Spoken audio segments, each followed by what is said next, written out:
क्या हो अगर हमारी रोजमर्रा की हकीकत को हैक करने की चाबी सदियों पुरानी परंपराओं में छिपी हो? और इससे भी ज्यादा दिलचस्प, क्या हो अगर आज का विज्ञान उन चाबियों को सही साबित कर रहा हो? चलिए आज इसी कमाल के संगम की पड़ताल करते हैं, जहां प्राचीन ज्ञान और मॉडर्न न्यूरोसाइंस मिलकर इंसान की छुपी हुई क्षमताओं का ताला खोलते हैं। तो चलिए एक बहुत गहरे सवाल से शुरू करते हैं। क्या हम वाकई में समय के बहाव को धीमा या तेज कर सकते हैं? क्या हम उस हकीकत को बदल सकते हैं जिसे हम हर दिन जीते हैं? और सुनिए, ये सिर्फ कोई फिलॉसफी की बात नहीं है, ये तो संभावनाओं का एक बिल्कुल नया दरवाजा खोलता है। असल में एक ऐसा सीक्रेट प्रोटोकॉल मौजूद है जो खुद को बदलने के लिए एक पूरा सिस्टम बनाता है। ये सिस्टम 4 मजबूत पिलर्स यानी 4 स्तंभों पर टिका है, जिन्हें हम आज एक एक करके समझने वाले हैं। तो इस प्रोटोकॉल का स्टार्टिंग पॉइंट क्या है? इसका जवाब कहीं बाहर नहीं, हमारे अपने शरीर में ही है।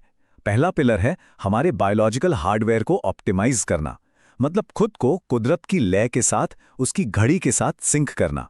इस समय को कहते हैं ब्रह्म मुहूर्त, यानी क्रिएटर का समय। ये सूर्योदय से ठीक 96 मिनट पहले शुरू होने वाली 48 मिनट की एक जादुई खिड़की है। हजारों सालों से माना जाता है कि ये दिन का सबसे शक्तिशाली समय होता है, जब हमारा मन सबसे शांत और कुछ भी नया सीखने के लिए तैयार होता है। अच्छा, आयुर्वेद में एक बड़ी दिलचस्प बात कही जाती है कि इस समय हवा में नवजात ऑक्सीजन या नेसेंट ऑक्सीजन होती है। सुनने में तो बड़ा रहस्यमयी लगता है ना, पर क्या इसके पीछे कोई साइंटिफिक सच्चाई है? तो आखिर इस नवजात ऑक्सीजन का सच क्या है? देखिए, साइंटिफिक तौर पर एटॉमिक ऑक्सीजन यानी O1 हमारे वायुमंडल में स्थिर रह ही नहीं सकती। तो ये बात आई कहाँ से? असल में ये एक तरह का मेटाफर, एक रूपक हो सकता है। विज्ञान हमें ये बताता है कि सूर्योदय से ठीक पहले हवा में प्रदूषण का लेवल दिन में सबसे कम होता है। मतलब हवा वाकई में सबसे ज्यादा साफ और ताज़ा होती है। तो ये कहने का बस एक काव्यात्मक तरीका था कि ये सांस लेने का सबसे बेहतरीन समय है। लेकिन असली जादू तो हमारे शरीर के अंदर चल रहा होता है। ब्रह्म मुहूर्त के दौरान नींद वाला हार्मोन मेलाटोनिन घट रहा होता है और ऊर्जा वाला हार्मोन कॉर्टिसोल बढ़ना शुरू कर देता है। ये जो मेलाटोनिन कॉर्टिसोल का क्रॉसओवर है ना, ये दिमाग में एक बहुत ही अनोखी केमिकल स्टेट बनाता है, जिसे रिलैक्स्ड अलर्टनेस कहते हैं। इसमें हमारा दिमाग शांत भी होता है और पूरी तरह अलर्ट भी। जो दिमाग का हिस्सा हर बात पर सवाल उठाता है, वो शांत हो जाता है और क्रिएटिव विचारों के लिए दरवाजे खुल जाते हैं। ध्यान, पढ़ाई और गहरी सोच के लिए ये एकदम परफेक्ट टाइम है। तो एक बार जब हमारा बायोलॉजिकल हार्डवेयर कुदरत के साथ सिंक हो जाए, तो अगला कदम है हमारे मेंटल सॉफ्टवेयर को अपग्रेड करना। और ये हमें ले आता है हमारे दूसरे पिलर पर, समय के पर्दे को भेदना। संस्कृत में एक शब्द है काल। इसका मतलब सिर्फ समय नहीं होता, इसका एक और गहरा मतलब है मृत्यु। और ये सिर्फ शब्दों का खेल नहीं है, इसके पीछे एक गहरी फिलॉसफी छिपी है। ये बताती है कि जो इंसान समय की सीधी रेखा वाली धारणा से पार चला जाता है, वो असल में मौत के डर से भी पार चला जाता है। तो सवाल यह है कि इसे महसूस कैसे करें? प्राचीन ग्रंथ विज्ञान भैरव तंत्र में एक बहुत ही सरल लेकिन गहरी टेक्निक बताई गई है। बस अपनी सांस पर ध्यान देना है। हर सांस जो अंदर आती है और बाहर जाती है, उसके बीच एक छोटा सा गैप होता है, एक ठहराव, एक शून्य।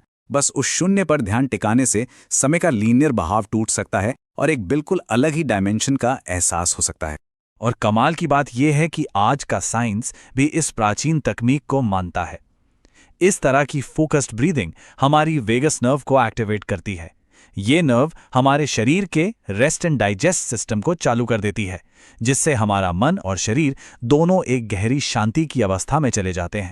अब हम आते हैं तीसरे पिलर पर। इसे आप अपने दिमाग का डेवलपर मोड एक्सेस करना भी कह सकते हैं।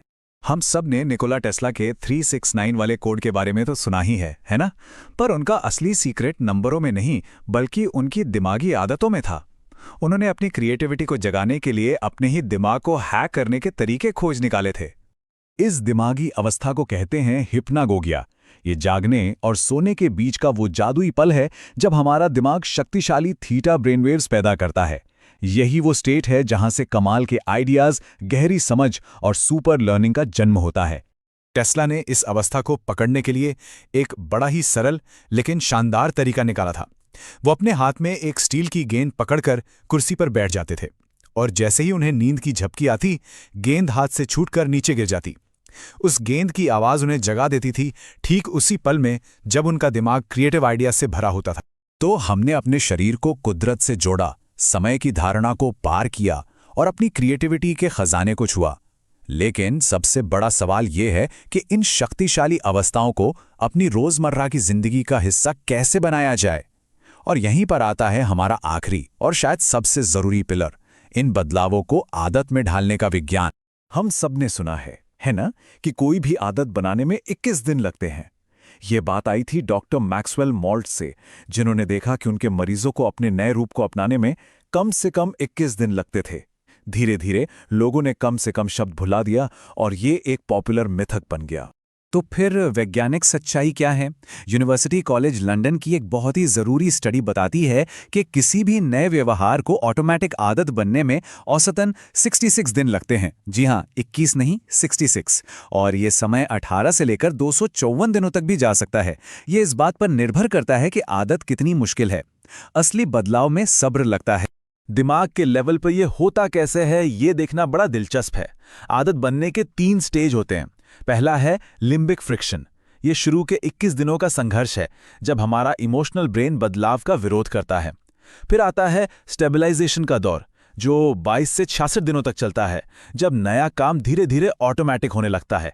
और आखिर में होता है माइलिनेशन, जहां उस आदत से जुड़ा दिमागी रास्ता मजबूत और पक्का हो जाता है, ठीक वैसे ही जैसे कोई कच्चा रास्ता पक्का बन जाता है। तो कामयाबी के लिए साइंस बेस्ड प्रोटोकॉल क्या है? पहला, अपनी आदत को अपने पहचान से जोड़ें। ये मत सोचें कि मुझे दौड़ना है, ये सोचें कि मैं एक रनर हूं। दूसरा, 2 बार मिस मत करो नियम को अपनाएं। एक दिन चूक गए तो कोई बात नहीं, पर लगातार 2 दिन नहीं।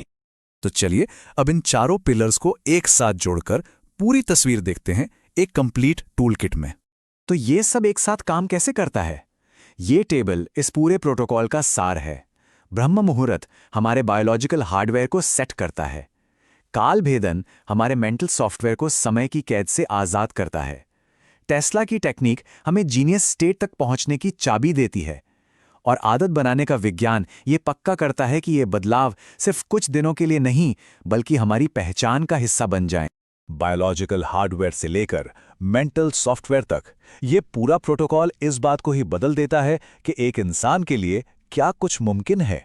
ये दिखाता है कि जब प्राचीन ज्ञान और आधुनिक विज्ञान हाथ मिलाते हैं तो हमें अपनी सीमाओं को पार करने की ताकत मिलती है। क्योंकि वास्तुकार हम खुद हैं। इन शक्तिशाली उपकरणों के साथ अब सवाल सिर्फ एक है, हम कौन सी हकीकत बनाएंगे?